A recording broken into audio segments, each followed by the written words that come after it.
SCHD is easily the most popular dividend ETF on the market today, and for good reason. Over the past couple years, its performance has largely justified the hype, but that doesn't mean you should just blindly follow the herd and jump into SCHD yourself.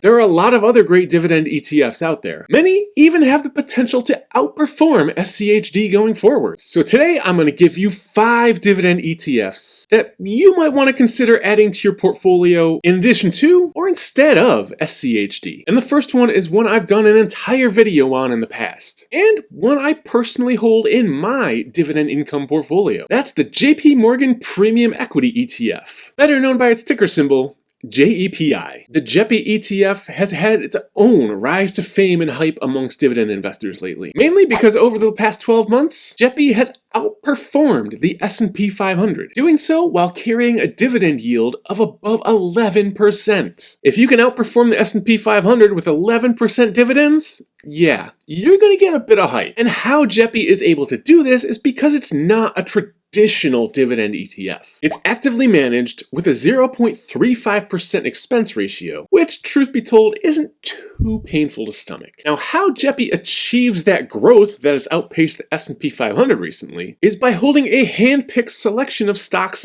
from the S&P 500 universe of stocks that the JEPI fund managers believe are fundamentally undervalued. And to provide that sweet dividend income, JEPI invests 20% of the ETF into derivatives known as equity-linked notes, or ELNs. And for a lot of investors, these ELNs are actually a negative to holding JEPI in their portfolios, because what they hold and how exactly they work can be a bit vague to us common investors. But for fans of JEPI, that doesn't really matter, because the performance and the dividend income of the ETF speaks for itself. Another ETF where the performance simply speaks for itself is DIVO, the Amplify Enhanced Dividend Income ETF. And DIVO has outperformed SCHD by about 6% over the last year and nearly 10% over the last 2 years. And where SCHD has a strict criteria to choose the 100 stocks it holds as part of the ETF, DIVO has an even narrower batch of holdings, with just 20 to 25 stocks being included as part of the ETF. And just like we talked about with JEPI, DIVO is another actively managed fund. And the fund managers that run DIVO and select those 20 to 25 stocks that it holds don't exactly give us much clarity on what criteria they use to actually select the stocks. So if you're going to be investing in DIVO, you're putting a lot of faith into the fact that those fund managers do have a good strategy and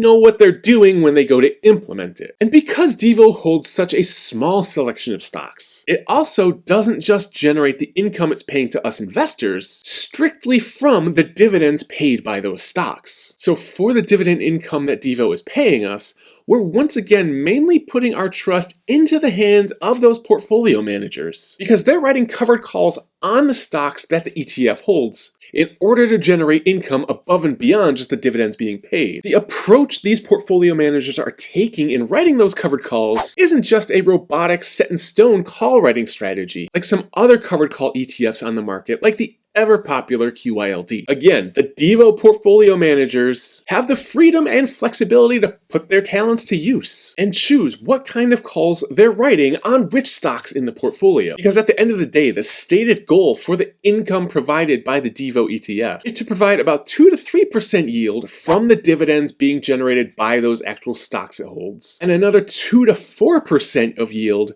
from writing covered calls on those stocks. DIVO has outperformed SCHD over the past 2 years, and also sports a higher dividend yield than SCHD to go along with it. But while DIVO uses a lot of secret sauce to outperform SCHD, our next ETF, DGRO, is a more straightforward dividend ETF. DGRO is the iShares Core Dividend Growth ETF, and it has also outperformed SCHD over both the past 12 months and past 24 months. And much like we're used to with SCHD, DGRO focuses not just on holding a bunch of random dividend stocks, but is extremely selective about the kind and quality of the dividend stocks it includes as part of the ETF. To be included as part of the DGRO ETF, stocks need to have grown their dividend payout over the past 5 years and can't pay out more than 75% of their earnings as that dividend. Just like how your lifestyle isn't gonna be sustainable if you're spending 95% of your income on,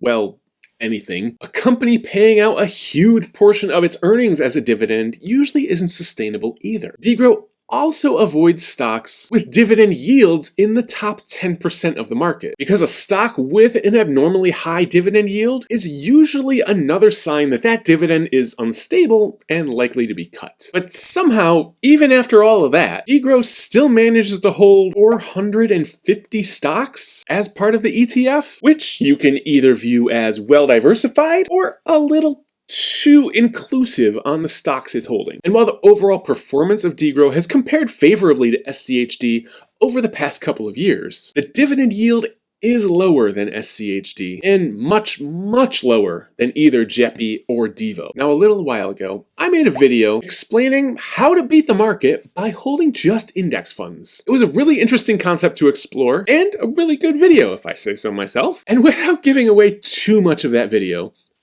do want you to watch it after all, is that if you want to outperform something, the way you're going to do that is by holding something different. And if we look at SCHD and all of the ETFs we've talked about in this video thus far, they're all starting with the same kind of stocks. Really large dividend-paying companies. Then they slightly diversify from there by holding different numbers of stocks or layering other strategies on top of the stocks they're holding in the ETF. But the next ETF we're going to talk about has outperformed SCHD by 10% over the last 3 years. And it can be used to add some much-needed diversification to your dividend holdings because it completely skips out on those big, large, stodgy, large cap dividend paying stocks that everybody holds. And its ticker symbol DON.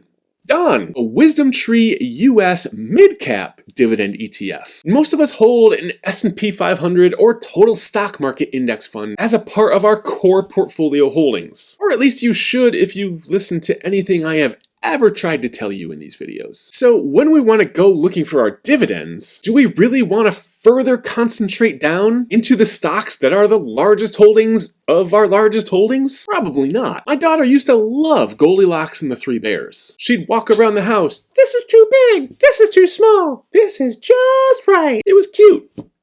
Anyway, the DON ETF does the same thing. It skips the mega cap names that you're so familiar with and leaves out the highly volatile stocks on the other end of the spectrum and focuses right in the middle with mid-cap stocks valued around $2 to $10 billion. DON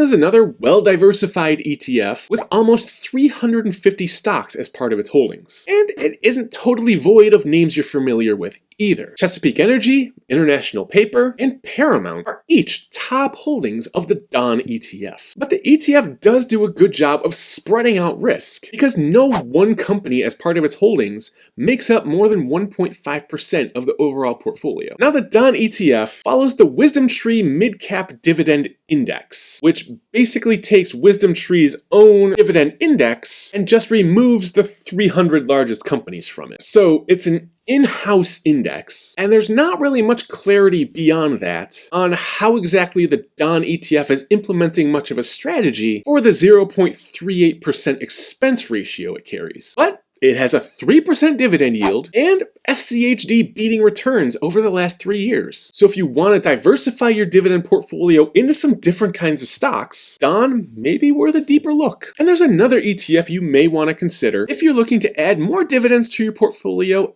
and diversify your overall portfolio holdings. And this one is beating SCHD by almost 6% over the last year. It's also another Charles Schwab ETF.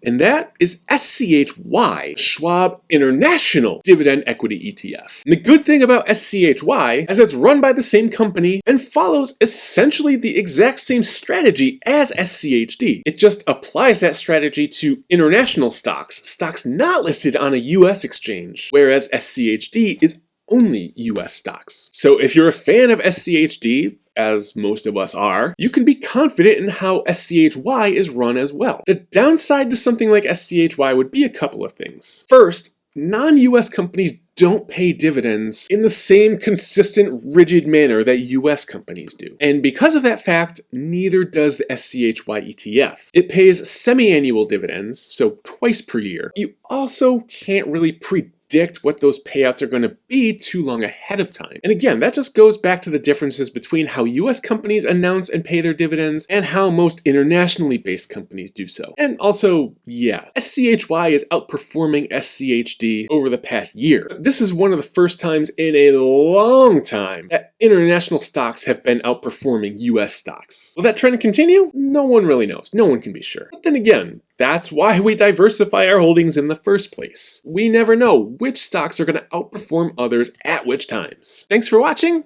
and I'll see you next time.